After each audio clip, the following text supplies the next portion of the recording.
கீழ்வேளூர் சட்டமன்ற தொகுதிக்கு உட்பட்ட வடக்கு புனையூர் ஊராட்சி அதை சேர்ந்த அகரம் என்கிற கிராமத்தில் இப்பொழுது நான் இந்த களத்தில் நின்று சமீபத்தில் பெய்த மழையினால் பாதிக்கப்பட்ட பயிர்களை நான் பார்த்து கொண்டிருக்கிறேன். விவசாயிகளும் பாதிக்கப்பட்ட பயிர்கள் போக மீதி இருப்பதை அறுவடை செய்து கொண்டிருக்கிறாங்க. ஏன்னா பொதுவாக அறுவடை என்பது எந்திரத்தின் மூலமாக தான் அறுவடை நடக்குது.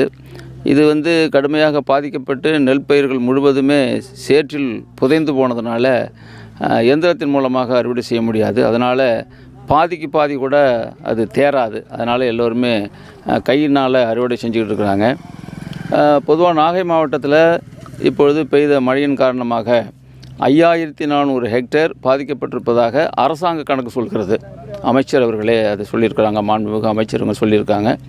ஆனால் நான் இந்த மாவட்டத்தை சுற்றி பார்க்குற வகையில் 5400 ஹெக்டேருக்கு மேலேயே பாதிக்கப்பட்டிருப்பதாக நான் அறிகிறேன். ஆகவே உடனடியாக அரசு மாவட்ட வருவாய்த்துறை உடனடியாக களத்தில் இறங்கி பாதிக்கப்பட்ட இடங்களை ஆய்வு செய்து அரசுக்கு அனுப்ப வேண்டும் என்று நான் முதலில் நம்முடைய மாவட்ட நிர்வாகத்தை நான் கேட்டுக்கொள்கிறேன்.